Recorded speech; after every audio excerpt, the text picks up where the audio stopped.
Hey guys, it's Paul, combat veteran, MMA fighter, YouTuber, and today I wanted to do a little bit of an extra video that my reaction to a viral video of the airport in Kabul. There's no shortage of these, but this one is from our friends at Funker 530. This is U.S. Soldier Films Chaos from MRAP Gunner Turret in Kabul. If you want to support my channel before we get started, of course, check out the merch store. I have lots of shirts, and this is generally a fun gaming channel where I share a lot of my military expertise. So if you're new, I really hope you stick around. But let's check this footage out.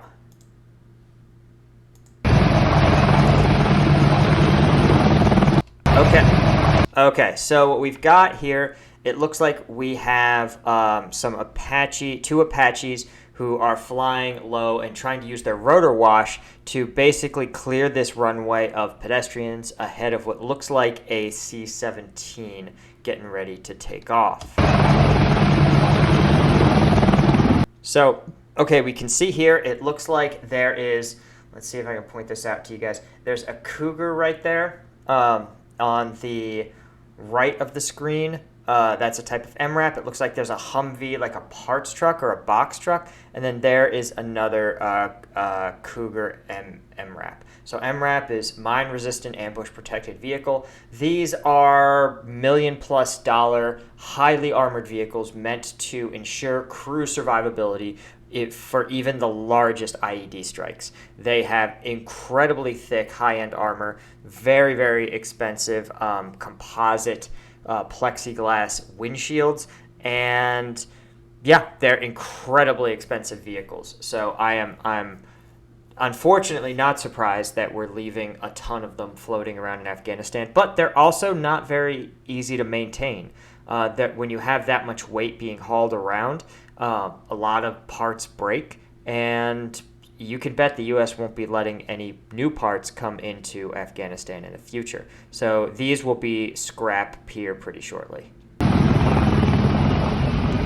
Yep, there we go. Okay, so it looks like the U.S. forces are trying to establish a small perimeter, but man, they do not have the equipment for it. We were trained in Afghanistan. We always had what we called TCP kits, and that is just razor wire and some traffic cones and a couple of signs that said in Pashto and Dari, you know, stay back, keep back, 500 feet, etc. These guys don't look like they have any of that. There's nothing separating these crowds from the tarmac, and it looks like these troops just really aren't able to get a handle of it. This is a really scary situation for those guys because they're so badly outnumbered, and you can't really see everyone who is in that crowd. Remember, you should assume, honestly, that the Taliban is going to have some Taliban members who, as you've seen in the pictures, look like regular Afghans. They're going to have some members in that crowd. And so if they wanted to hurt the Americans, they would. Remember, of course, that yes, the Taliban leadership said they would allow an evacuation, but the Taliban leadership do not have great control of their people. They are aligned warlords, other networks like the Haqqani network. It's not uncommon for these situations to have rogue extremist elements, even of a group like the Taliban, still take things into their own hands. So for these soldiers, this seems like an intensely tense moment.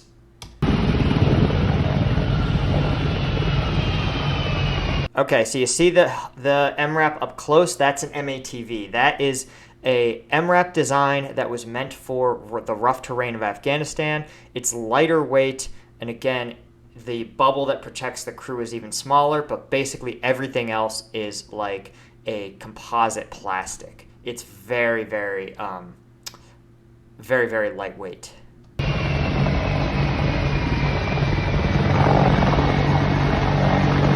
Okay, so it looks like on the near side there are U.S. forces trying to secure the tarmac, but on the far side it looks like there's nothing.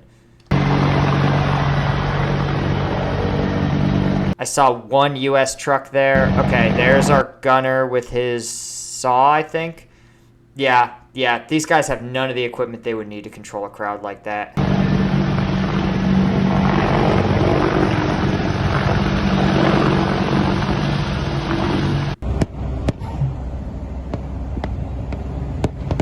getting a video of this. Yeah, that's just unreal. Letting this many people just kind of mull around on the tarmac. I don't even know if they know what they are there to do necessarily.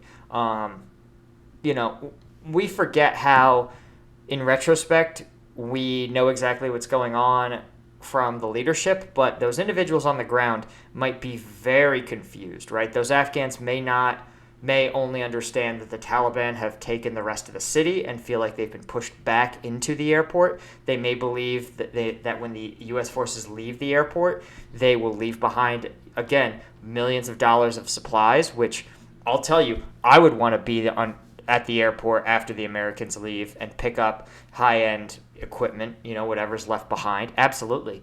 And again, some of them may believe that they are going to escape. As we've seen in the videos, they may be seeking basically asylum or refuge from the United States.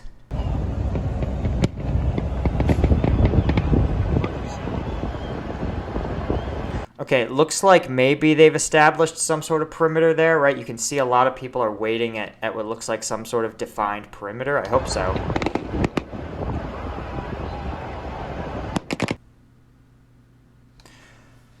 Okay, wow, yeah. I mean, if you follow me on Instagram, you know I've covered this ad nauseum. But man, who we need to really, I mean, there's so many people to just feel terrible for. But these poor troops actually executing the evacuation are in a really tough spot, an extremely hard situation. They're asked to do something that they were not prepared to do, and they're trying their absolute best to do it, and it's kind of a debacle. So anyway, guys, thanks for joining me on this quick little video. Again, if you want, I sometimes do these sort of tactical looks. I do video games. I do all sorts of breakdowns. So please subscribe. Also check out my second channel dedicated to Warhammer 40,000. And be sure to check out the merch store, man. It's the #1 way to support the channel. I'm a combat veteran myself. I was in Afghanistan in 2010. So this is a solid way to, help me out, help this small channel out. Other than that, thanks so much for watching. And, yeah, I will see you guys next time. Oh, and follow me on Instagram. That's where I have my long missive on what I think is really going on in the country here. So, okay, that is all I had. Thank you so much for watching. Stay caffeinated, guys.